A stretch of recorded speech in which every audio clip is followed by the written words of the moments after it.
Hey, music educators. So I'm working on something right now, and it reminded me of something that Carlos Abril wrote back in 2010. And the premise here that I'm thinking about is when music teachers are adjusting their curriculum and they're trying to address either interests or aspects of musical cultures that are sort of in their community or that students are involved in, and they're sort of bringing them into the music program where in the curriculum it didn't address those musical cultures at first. And so I'm thinking of like ways that this can go wrong, right? And so Carlos Abril writes this piece in 2010 called Opening Spaces in the Instrumental Music Classroom. And the fact that this is written in 2010 has something to do with what I'm talking about in a moment here. But some of the things that he talks about are, this is about a music teacher who brings a mariachi ensemble into the school. And she's white, and it seems like she is like sort of learning how to do it as she goes.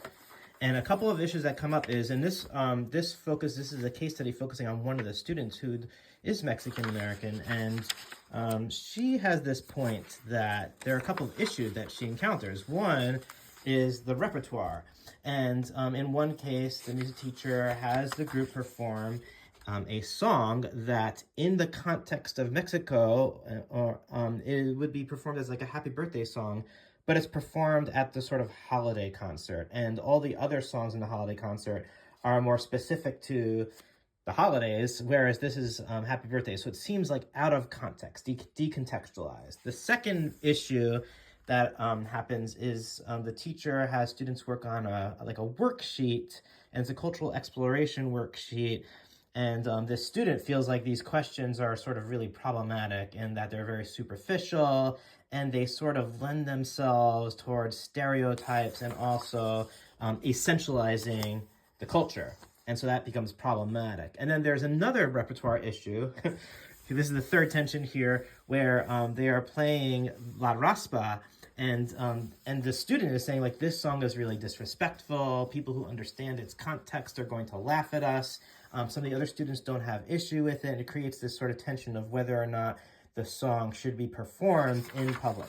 And so, Abril goes on to talk about some of these concepts and how the teacher sort of transforms their pedagogy over time. But the reason that I wanted to bring this up is I'm wondering about, this is 2010, this is written in 2010, we're now in 2025, so it's like 15 years later, and I'm wondering, I think there's a bit more awareness in the field about if we're addressing, there's more desire right now. I shouldn't say more. I don't know for a fact that there is more desire right now to address musics and musical cultures in music programs that are existing out in the community that were not part of the current curriculum. I don't have any evidence to say like this has increased, that the desire has increased. But let's say that more people are doing it possibly. I'm wondering perhaps that there's more awareness that maybe fewer of these kinds of situations are going on, but maybe not. So I don't know.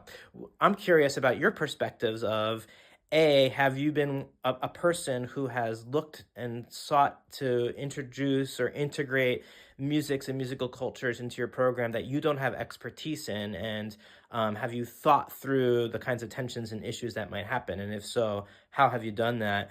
Or on the other hand, have you encountered situations where someone is doing something like this? Maybe you were a student, maybe someone else has done this. I'm not asking for people to call people out. That's not the goal of this here.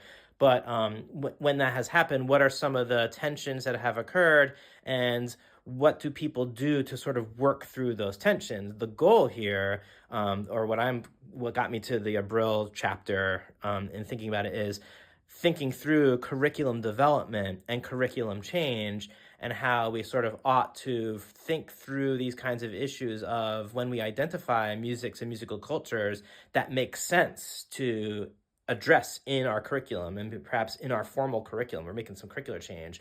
What are the things that we need to do to like do this well, to do this intentionally? And I have some thoughts about it, but I'm curious about your thoughts. So have a good one. Bye.